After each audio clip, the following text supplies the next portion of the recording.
All right, so we're diving deep into Katt Williams today with this interview he did on Shannon Sharpe's club, Shay Shay.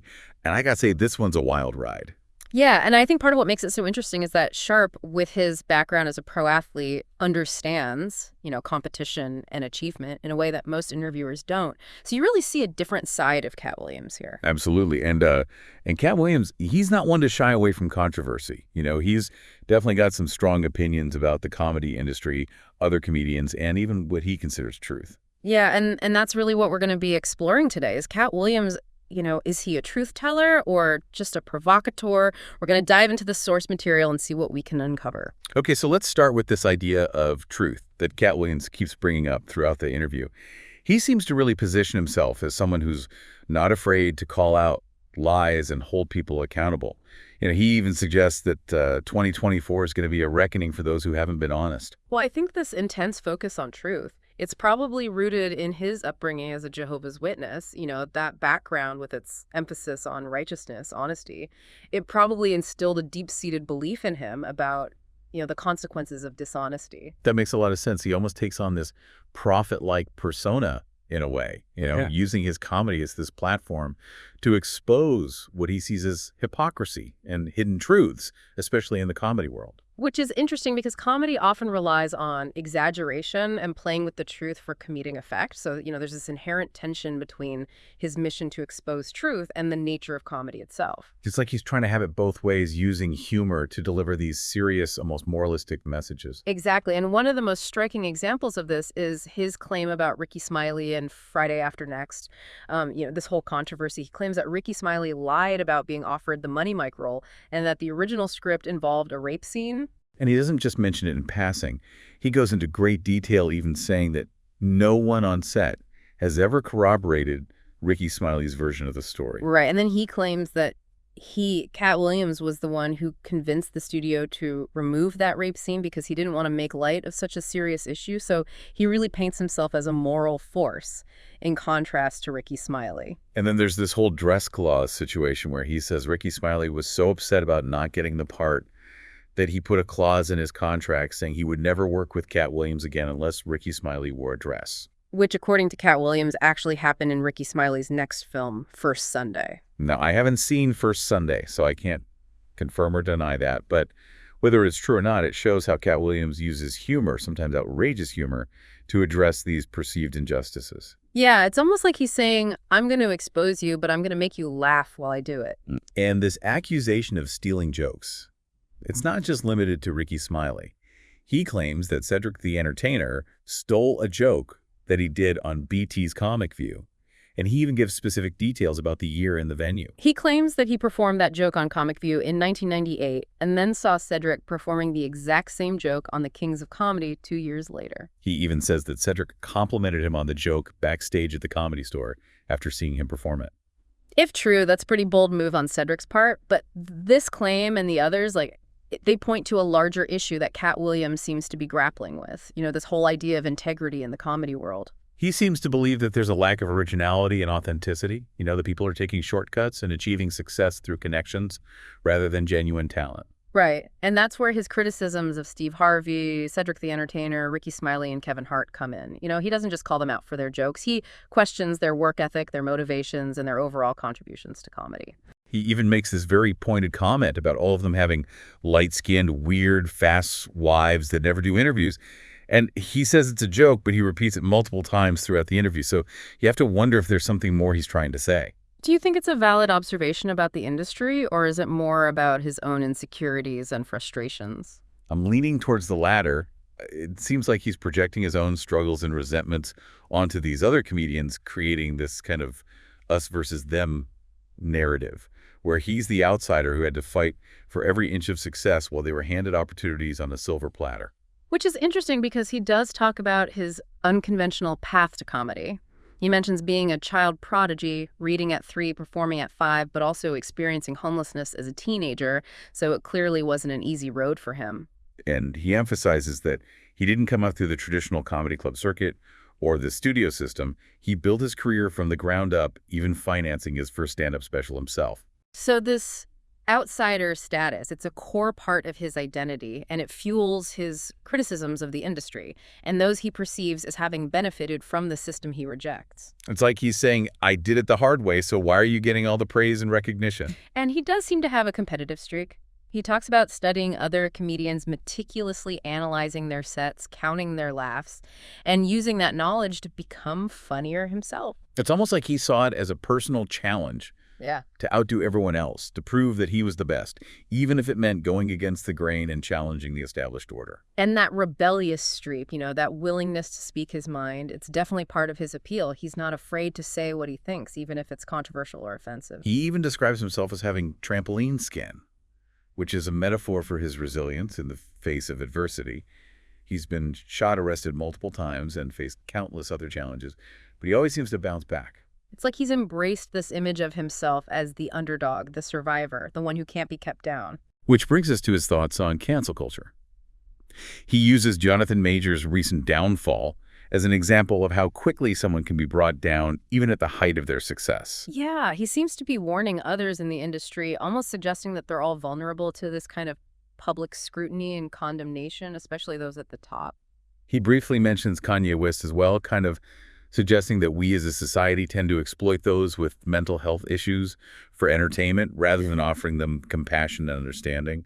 It's a nuanced perspective on cancel culture that acknowledges its potential for both accountability and injustice.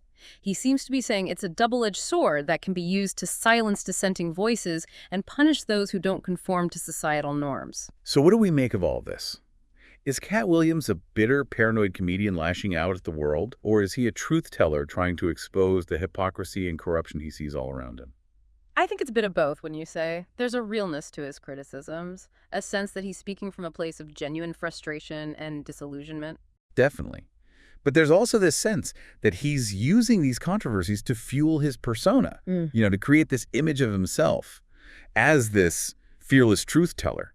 The one who's willing to speak truth to power, even if it costs him everything. And that's what makes him such a compelling figure. He's a walking contradiction, brilliant and troubled, hilarious and infuriating, insightful and delusional. He's a comedian who makes you laugh while simultaneously making you question everything you thought you knew about the world, the entertainment industry, and even yourself. Yeah, it's fascinating how he weaves these serious critiques into his comedy. It's almost like he's saying, I'm going to make you laugh, but I'm also going to make you think. Right, and he backs up his claims with his own experiences. He talks about meticulously studying other comedians, analyzing their sets, even counting their laughs. He admits to incorporating elements of what he learned into his own act. Yeah, he's not afraid to say he learned from the best, but he also makes it clear that he surpassed them. He owns his ambition. Yeah. And that confidence, that unwavering belief in his abilities, it's captivating. He's not looking for validation. He's stating, what he believes to be facts. And he's not holding back on his critiques of some major names in comedy. Steve Harvey, Cedric the Entertainer, Kevin Hart. No one is safe. But what's intriguing is how he frames these criticisms within a larger critique of the industry itself. He suggests that there's a system in place, a formula for success that rewards conformity and favors certain types of comedians, often at the expense of originality and authenticity. So he's essentially saying that there's a mold, and if you don't fit it, you're going to have a much harder time making it in Hollywood. Exactly. And he doesn't hesitate to call out those he believes have benefited from this system, providing specific examples of, their perceived shortcomings. It's a bold move considering the potential backlash, but it seems like speaking his truth is more important to him than protecting his reputation. He's definitely not playing it safe. And that fearlessness, it resonates with his fans. He's saying what many people are thinking but are too afraid to say. He's become the voice of the outsider, challenging the status quo. Like a modern-day jester using humor to point out the emperor's new clothes? I like that. But he's also self-aware. He acknowledges his flaws and the mistakes he's made. He even admits to having been to jail 30 times. Yeah, yet even when discussing his shortcomings, he never loses that defiant spirit, He owns his experiences and uses them to fuel his comedy.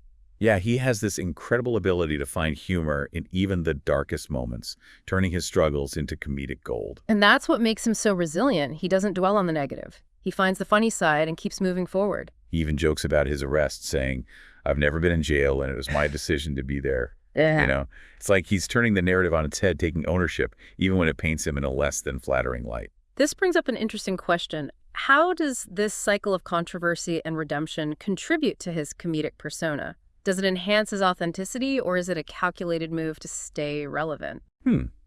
It's probably a bit of both. There's a realness to his comedy that resonates with audiences. They know he's not putting on an act, he's sharing his truth. And he doesn't shy away from vulnerability either. He talks about his love for his children, his relationships with women, Right. his desire to use his platform to help others. He even shares a story about seeing a woman he liked at a strip club and offering to help her get out of that life, offered to pay for a new ID and a fresh start. Whether true or embellished for comedic effect, it shows a different side to him, a genuine desire to help others. Yeah, he also discusses adopting 7 children and highlighting the responsibility he feels to be a good father and provide for them. This focus on family is interesting considering his own unconventional upbringing, It's like he's trying to break the cycle and provide a stable, loving environment for his kids. He's open about the financial side of his success, too. He claims to have turned down $50 million 4 times because the projects went against his principles or compromise his integrity. Wow, whether entirely accurate or a bit of exaggeration, it speaks volumes about his priorities. He's not just chasing money or fame. He wants to build a legacy that aligns with his values. Yeah, he's critical of other comedians who he sees as chasing quick paychecks and sacrificing their artistic integrity for commercial success. He contrasts their approach with his own commitment to creating meaningful comedy. He even calls out Kevin Hart for buying the rights to Comic View and Def Comedy Jam, suggesting that it reinforces the very industry system he critiques. It's like he's saying that the gatekeepers are still in control, limiting opportunities for emerging comedians who don't fit the mold. Right. This theme resurfaces in his criticisms of Steve Harvey, Cedric the Entertainer, and Ricky Smiley. He accuses them of benefiting from a system that favors certain types of comedians. Yeah, he even jokes about them all having light-skinned, weird, fast wives that never do interviews, implying this is part of the formula for success in Hollywood. It's a provocative statement that brings up questions about race privilege and the role of image in the industry. And it shows his willingness to push boundaries and address sensitive topics, even if it makes people uncomfortable. He's not afraid to challenge the status quo and call out hypocrisy. This fearlessness extends to his political views as well.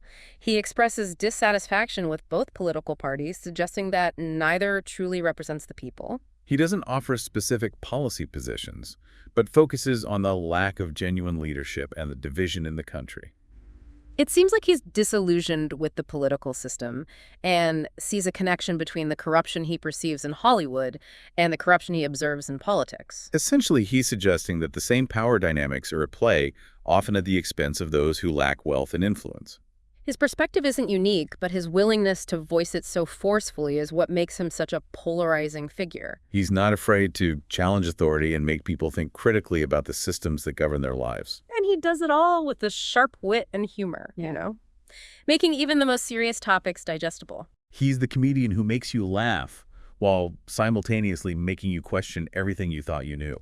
It's a powerful combination, and it explains why he continues to fascinate audiences despite the controversies that surround him. He's a true original, a comedic force to be reckoned with, and a voice that refuses to be silenced. He also shares some interesting observations about the evolution of comedy. Oh, absolutely. Yeah. He talks about how the internet and social media have changed the game. Yeah, he seems to miss the days when comedians could hone their craft in smaller clubs, experimenting with different audiences and refining their material over time. Yeah, he worries that the constant pressure to create new content for online platforms is stifling creativity and leading to a homogenization of comedic voices. He's critical of the culture of giving everyone a standing ovation on shows like Comic View, arguing that it creates a false sense of accomplishment and devalues genuine comedic talent. He makes a great analogy to sports. Yeah. Just saying athletes aren't praised just for showing up. They have to earn accolades through hard work and skill. It goes back to that meritocracy theme he keeps returning to. He questions the work ethic of some comedians, implying that they're more interested in fame and fortune than pushing comedic boundaries. Yeah, he contrasts their approach with his own dedication, describing how he meticulously studied the sets of hundreds of comedians, analyzing their jokes, and even counting their laughs. It shows a mind that's both creative and strategic, able to break down humor into its elements while still appreciating its subjective nature.